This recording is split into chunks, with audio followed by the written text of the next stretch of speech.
صلی اللہ علیہ خیر الخلق وأحلاها صلی اللہ علیہ خیر الخلق وأحلاها۔ حضرات گرامی، بہرحال ایک ایک کر کے سب کی قربانیاں ہوتی گئی۔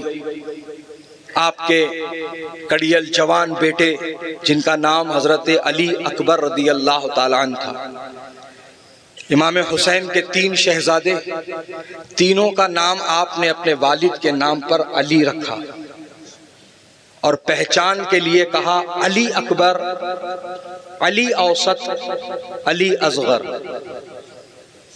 جن میں سے سب سے بڑے صاحبزادے امام حسین کے حضرت علی اکبر رضی اللہ تعالیٰ عنہ، ایسے حسن و جمال کے مالک۔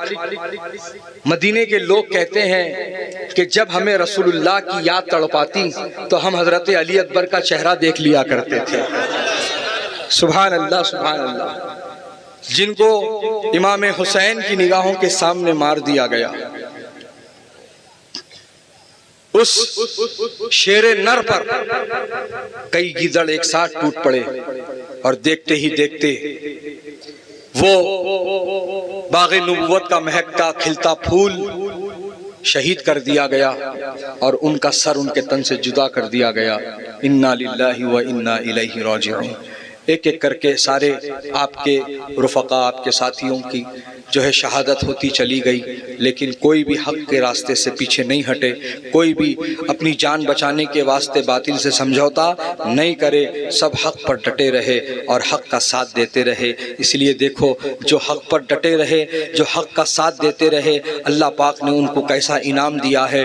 جو 22,000 تھے مارنے والے، دنیا ان کو بھول گئی، لیکن جو 72 تھے مرنے والے، اللہ نے ایسا کرم کر دیا کہ وہ مر کے بھی زندہ ہو گئے، وہ ہار کے بھی جیت گئے۔ آج پوری دنیا میں ان کا شہرہ ہے، ان کی دنیا میں نام ہے، ان کا نام ہے۔ بہرحال حضرات گرامی، میں آپ کو یہ بتانا چاہتا تھا کہ سب سے اخیر میں نواسہ رسول، دل بند بطول، ابن حیدر، امام حسین رضی اللہ تعالیٰ عنہ کی شہادت ہوتی ہے۔ دوستو، خود آپ کی ہمشیرہ، آپ کی بہن آپ کو تیار کرتی ہے۔ اللہ اللہ، ہر بہن اپنے بھائی کو شادی کا دلہا بناتی ہے، اور یہاں بہن اپنے بھائی کو شہادت کا دلہا بنا رہی تھی۔ سبحان اللہ سبحان اللہ۔ حضرات، بی بی زینب نے اپنے بھائی کو تیار کیا، کمر بند باندھا، والد کی تلوار دی، سر پہ امامہ سجایا۔ امام حسین نے جو نصیحت، جو تلقین اپنے گھر والوں کو کرنی تھی وہ کی، آخری سلام کیا اور گھوڑے پہ سوار ہو گئے۔ گھوڑے کو ایڑ لگائی لیکن گھوڑا آگے نہیں بڑھتا تھا، دوبارہ لگائی پھر بھی آگے نہیں بڑھتا تھا، اور وہ گردن ہلا ہلا کر کے کچھ دکھانے کی کوشش کر رہا تھا۔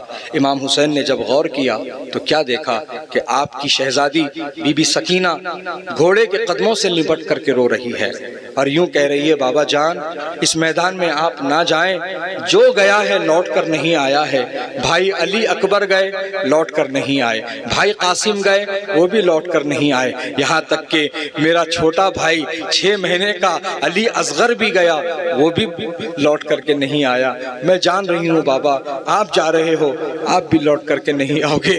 حضرات گرامی، بی بی سکینہ آپ کے گھوڑے کے قدموں کو لپٹ کر کے رو رہی تھی اور اپنے والد سے لاڑ کر رہی تھی۔ حضرات گرامی، امام علی مقام امام حسین کہتے ہیں، اے میری پیاری بیٹی، میرا راستہ چھوڑ دے، مجھے اپنے محبت کی زنجیر میں مت گرفتار کر، مجھے میدان میں جانے دے، نانا جان انتظار کر رہے ہیں، نانا جان انتظار کر رہے ہیں۔ اے میری پیاری بیٹی، میرے پیروں میں اپنی محبت کی زنجیر نہ پہنا۔ تو بی بی سکینہ روتی ہوئی، تڑپتی ہوئی کہتی ہے، بابا جان، جانے سے پہلے اتنا تو بتاتے جائیے، جب تک آپ کی بیٹی سکینہ آپ کے سینے پہ سر نہیں رکھتی ہے اس کو نیند نہیں آتی ہے۔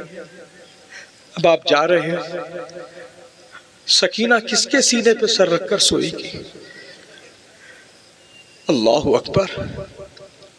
امام حسین رضی اللہ تعالی عنہ اپنی بیٹی کو دلاسا دیتے ہوئے فرماتے ہیں، میری پیاری بیٹی سکینہ، آج سے سونے کی ترتیب بدل رہی ہے۔ تم میرے سینے پہ سر رکھتی تھی اور تمہارا بھائی علی اصغر اپنی ماں کے سینے پہ سر رکھتا تھا۔ آج سے علی اصغر میرے سینے پہ سر رکھے گا، تم اپنی ماں کے سینے پہ سر رکھ لینا۔ اور امام حسین نے ایڑ لگا دی اور امام حسین ان دشمنوں کے نرغے میں پہنچے اور پھر اتمام حجت کے لیے ان سے فرمایا، جتنے ظلم کے پہاڑ تمہیں توڑنے تھے تم نے توڑے، لیکن میں نواسہ رسول تم سے یہ کہتا ہے کہ تمہاری ہر غلطی اور کوتاہی کو میں معاف کرنے کو تیار ہوں، میرا راستہ چھوڑ دو، اپنی تلواروں سے میرے خون کو مت رنگو، میرا راستہ چھوڑ دو۔ اور یہ بھی کتابوں میں آتا ہے کہ آپ نے اس وقت ہندوستان کا ذکر فرمایا اور فرمایا مجھے ہند کی طرف جانے دو کہ مجھے وہاں سے محبت کی خوشبو آتی ہے۔ حضرات گرامی، بہرحال امام حسین نے اتمام حجت کے لیے ان سے کہا تو وہ یزیدی ناپکار جن کے دل و دماغ میں دھن و دولت کا ایسا لالچ بیٹھ چکا تھا کہ سامنے کون ہے کیا کہہ رہا ہے انہیں کچھ خبر نہیں تھی، وہ کہنے لگے یہ تقریر اور وصیت کا اور نصیحت کا وقت نہیں ہے، آؤ مقابلے کے لیے، آؤ مقابلے کے لیے للکار رہے تھے۔ امام حسین نے اپنے والد کی تلوار، وہ تلوار جس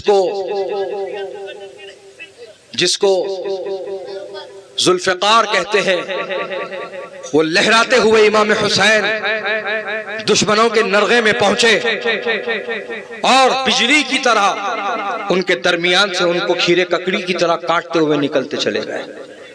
میمنہ کی طرف بڑھے تو یہی حال ہے، میسرہ کی طرف بڑھے تو یہی حال ہے، قلب لشکر میں پہنچے تو یہی حال ہے۔ تو یزیدیوں نے جب دیکھا کہ امام حسین کا یہ حال ہے کہ اکیلا امام حسین اگر یوں ہی لڑتا رہا تو 22,000 سب ختم ہو جائیں گے، لیکن امام حسین کا کچھ نہیں ہونے والا۔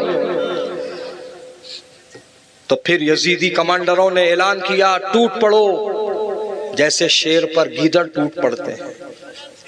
اور وہی ہوا، ان ظالموں نے، ناپکاروں نے اپنے کمانڈروں کی بات پر عمل کرتے ہوئے ایک بارگی امام حسین پر انہوں نے حملہ بولا۔ کوئی تیر سے مار رہا ہے، کوئی نیزے سے مار رہا ہے، کوئی تلوار سے مار رہا ہے، یہاں تک کہ امام حسین اپنے گھوڑے سے زمین پر آ گئے۔ اور جب آپ کی آنکھ بند ہو گئی، جب آپ نے آنکھ کھولی دوبارہ تو دیکھا کوئی سینے پہ سوار ہے اور حلق پر چھری چلا رہا ہے۔ تو امام حسین نے فرمایا کون ہے؟ تو کہا شمر۔ کہا اپنے سینے کو کھول کے دکھا۔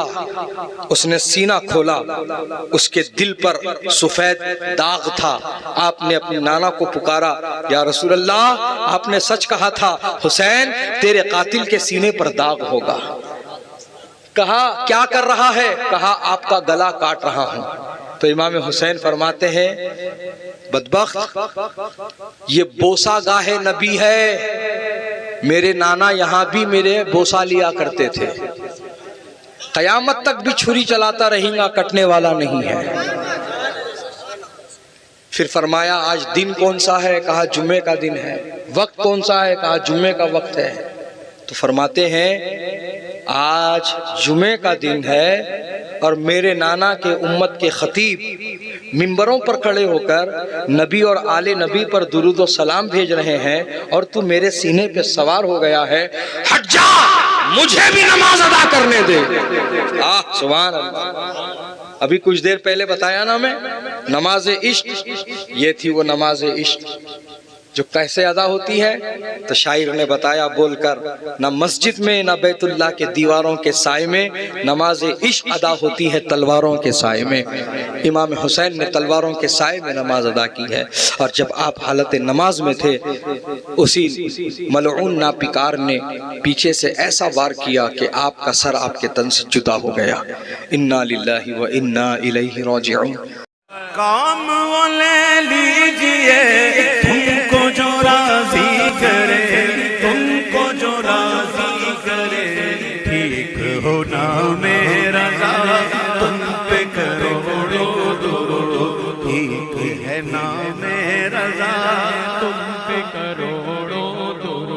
ٹھیک ہے نام رضا